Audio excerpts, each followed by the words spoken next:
Então, o calcanhar de Aquiles é aquela parte frágil, que toda pessoa tem uma parte frágil. Se você olhar os homens de Deus, todos eles tiveram uma fragilidade. Noé, Abraão, Jacó, Paulo, Moisés, Elias, Eliseu. Todos os homens de Deus tiveram um ponto fraco. Pedro, Barnabé, porque nós somos humanos, né? Isso vem de humus, vem de homem. Nós somos humus, nós somos feitos do pó da terra. Por isso que fala seres humanos. Então, a gente tem essa parte vulnerável, né? E essa parte vulnerável que a gente precisa ser revestido. Por isso que a gente precisa do poder do Espírito Santo sobre a nossa vida. Por quê? Que a gente tem que buscar a Deus, a gente tem que dar glórias a Deus, a gente tem que humilhar debaixo da potente mão de Deus, a gente tem que aceitar a vontade de Deus, né? Que muitas vezes vem de encontro à nossa vontade, vem quebrando o nosso eu. Se você observar a palavra Deus, né? Você vai ver que é D-E-U-S, Deus. Se você tirar o D de Deus e o S de Senhor, sobra só o eu. Então, nós precisamos que Deus vai na nossa frente e precisamos nos submeter ao senhorio de Deus, ou seja, que Ele seja Senhor da nossa vontade. Quando a gente fala, eu aceito a Jesus, na verdade, Ele quem aceita a gente. Mas quando eu falo eu aceito Jesus, eu digo eu aceito Jesus dirigir a minha vida. Então, um pecador, ele torna-se um pescador, né? Como ele disse para Pedro, vinde após mim e eu vos farei pescadores de homens. Você vai observar que a palavra pecador, ela se torna pescador com o S de Senhor. Quando Deus abre um precedente e coloca o S, então o pecador, ele deixa de ser um pecador continuamente e passa a ser um pescador de almas. Ele muda, ele converte, ele faz uma conversão, né? Todo mundo que dirige sabe. Você lá vai na mão da direita, você quer fazer uma conversão, você dá uma seta, joga o carro para a esquerda, faz a conversão e cai na mão da direita, voltando em sentido contrário.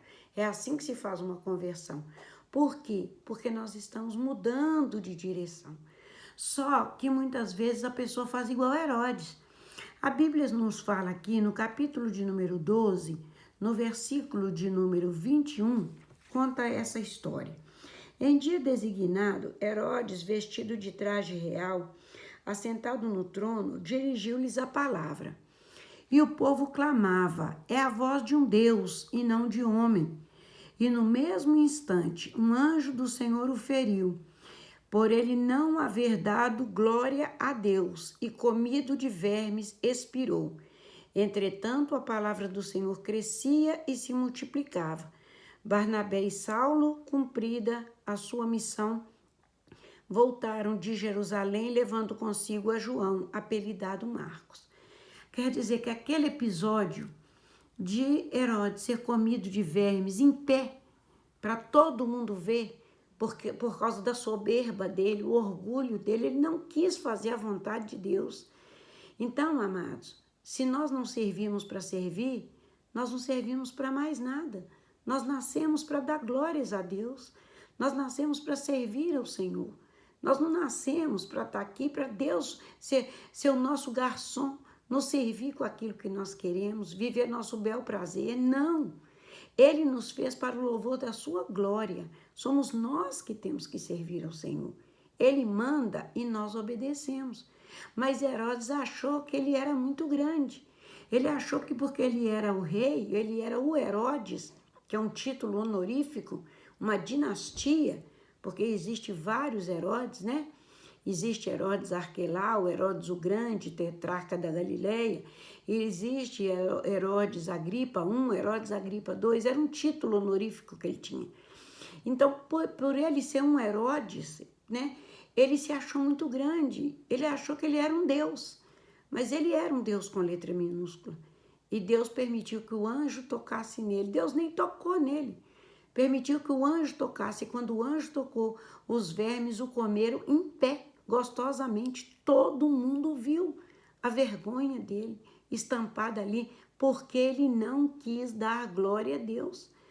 Então nós precisamos entender que nós somos servos. Nós somos criados para a glória de Deus. Nós estamos aqui é um laboratório. Aqui não é para a gente viver.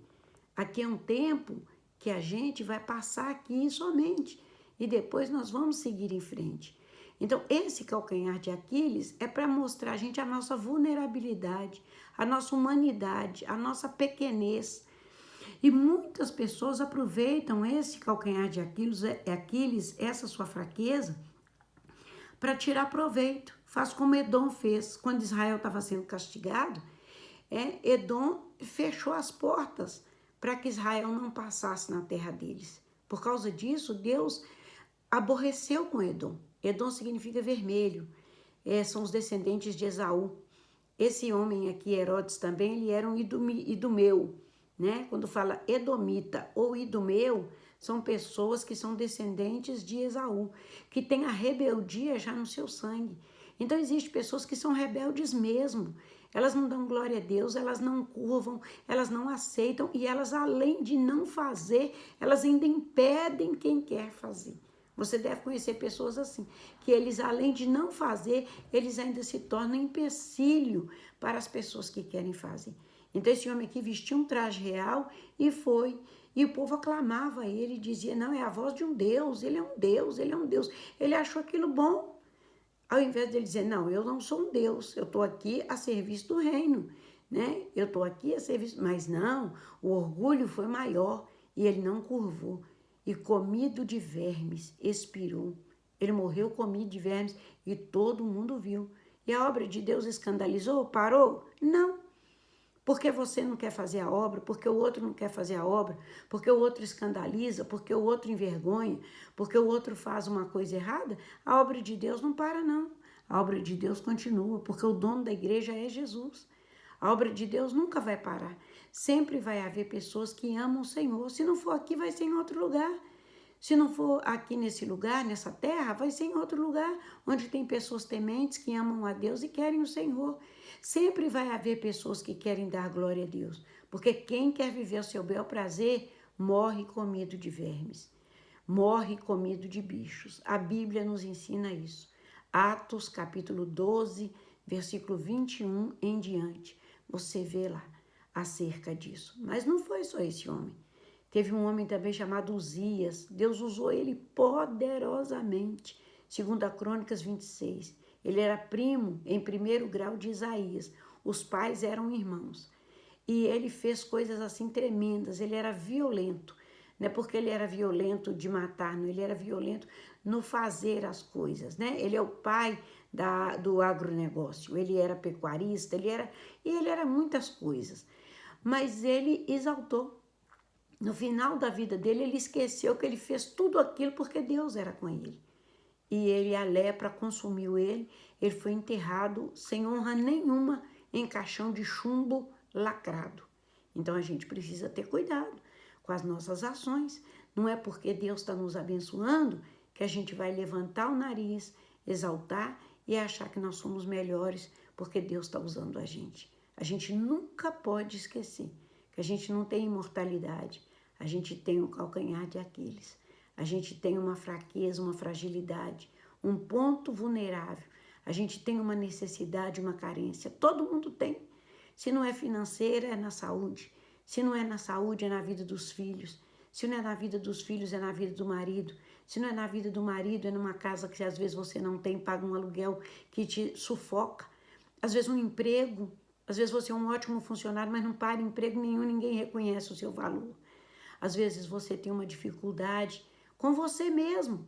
Igual eu contei para vocês no meu testemunho, a minha dificuldade não era com o marido, não era com pessoas da minha família. Eu tinha uma família maravilhosa, minhas irmãs. Ninguém nunca ouviu falar que a gente briga. A gente é amiga, a gente se ajudava, né? Eu com as minhas irmãs, mas eu tinha um problema. E onde era o meu problema? Na minha alma. Eu tinha uma alma vulnerável, né? Então, eu sofria com isso, mas eu busquei cura. Eu entendi que eu precisava, eu humilhei debaixo da mão de Deus. Eu deixei Deus tirar tudo para tratar a minha alma. E depois que ele tirou tudo, igual ele fez com Jó, ele me restituiu muito mais do que eu tinha, eu tenho hoje, porque Jesus fez isso. Mas eu não posso esquecer nunca que se eu tenho, se eu sou, se eu posso, é porque eu fui ajudada. Nunca se esqueça, nunca, que quando você passou pelo vale, quem passou esse vale de lágrimas com você foi Jesus. Quem te carregou no colo foi Jesus. Então não levanta o calcanhar contra ele, não. Não levanta a sua voz contra ele, não. Ah, Deus, mais nada, o mais quem faz é Deus. Entrega o teu caminho ao Senhor, confia nele. E o mais, toda vez que você falar assim, mais, você já para por aí, porque já está tudo errado. O mais quem faz é Deus. Filha, faz isso, sim, Senhor. Senhor, eu não consigo. Filha, dá essa oferta. Senhor, eu não tenho esse recurso, mas se o Senhor está mandando, eu vou fazer. Quantas vezes Deus me pediu ofertas altas, que para mim era muito dinheiro, mas eu pegava o envelope, eu preenchia o envelope, eu emociono porque é verdade isso. E eu escrevia o envelope e orava meses até Jesus me dar o recurso, eu colocar e levar no altar de Deus. Não era porque eu tinha, não. E um dia eu perguntei, falei, Deus, por que o Senhor me pede uma coisa que eu não tenho e o Senhor sabe que eu não tenho e o Senhor me pede assim mesmo? Ele diz, porque eu quero ver a sua obediência. Porque eu quero ver até onde vai a sua obediência. E ele me pedia e eu entregava. Quando aquele dinheiro vinha na minha mão, era o único recurso que eu tinha. Eu colocava no envelope e levava no altar de Deus. Foram muitos os livramentos que eu tive por causa disso. Foi muitas coisas que Deus fez. Eu poderia dizer, mas esse dinheiro é o único dinheiro que eu tenho, o Senhor ainda me pede ele, o Senhor sabe que eu não tenho outro. Nunca. Ele pedia e eu entregava. Ele pedia o carro e eu entregava. Ele pedia a casa e eu entregava. Ele pedia a igreja, eu entregava. A última igreja que eu entreguei no Maranhão, eu entreguei ela chorando, porque eu amava aquela igreja. Foi a melhor igreja que eu tive. Mas eu passei aquele cajado para a pastora Flávia com alegria no meu coração, sabendo que ela ia fazer melhor do que eu, como ela faz, que ela é muito melhor do que eu. Mas foi muita dor para mim poder passar, foi muito tempo que eu me aconselhava com a pastora Lucilei e falava, pastora, Jesus está me pedindo essa igreja, como que eu vou fazer? E Jesus um dia falou, chegou a hora, entrega. E eu entreguei aquela igreja. Hoje eu tenho 13 igrejas no Maranhão, nós temos a igreja da pastora Arlete em Belo Horizonte, temos a igreja daqui, e ainda damos assistência para vários pastores que nos pedem. Então Deus não tira nada da gente. Quando Ele pede a gente alguma coisa, Ele quer ver a nossa obediência e o nosso calcanhar de Aquiles. Aonde é o seu? Onde é seu ponto fraco? O que é que Deus está te pedindo? É esse relacionamento mal acabado ou mal começado? O que é que Deus está te pedindo? O seu filho? O que é que Deus está te pedindo? O seu emprego? Viver uma vida só para Deus? Pedindo a vida mundana? Pedindo uma vida de consagração? Pedindo jejum? Pedindo oração, pedindo vigílias na noite, pedindo seu sono, sua madrugada. Eu fiquei 25 anos sem usar calça comprida. As pessoas falavam, a senhora não usa calça comprida, né, pastor? A senhora é da Assembleia? Eu dizia, não, eu não sou. Mas eu não uso calça comprida porque Jesus me pediu esse sacrifício. 25 anos. Quando deu 25 anos, Ele me liberou. Você está entendendo como? Porque a gente não é dono de nada, a gente é só servo. E a gente pode se tornar amigo se a gente obedecer. Vós sois meus amigos, se fizeres o que eu vos mando. Se vocês fizerem o que eu vos mando, vocês serão meus amigos. Eu quero ser amiga de Deus. E você também? Então obedeça, porque obedecer é bom. Quem obedece, cresce. Quem desobedece, perece. Herodes era grande, se tornou pequeno porque desobedeceu. Davi era pequenininho lá no pasto. Deus tirou ele de trás das ovelhas, de trás das manadas e colocou ele como rei de Israel. Mas tirou Nabucodonosor do trono e pôs ele para comer capim. Ele foi pastar, literalmente, porque ele também não quis reconhecer que Deus é soberano não é vassalo de ninguém, não paga tributo, não pede favor. Ele manda e nós obedecemos. Simples assim, simples assim. Ele manda, a gente curva a cabeça e diz, sim, Senhor, porque Ele é Senhor, Ele não é servo. Boa noite, Deus te abençoe.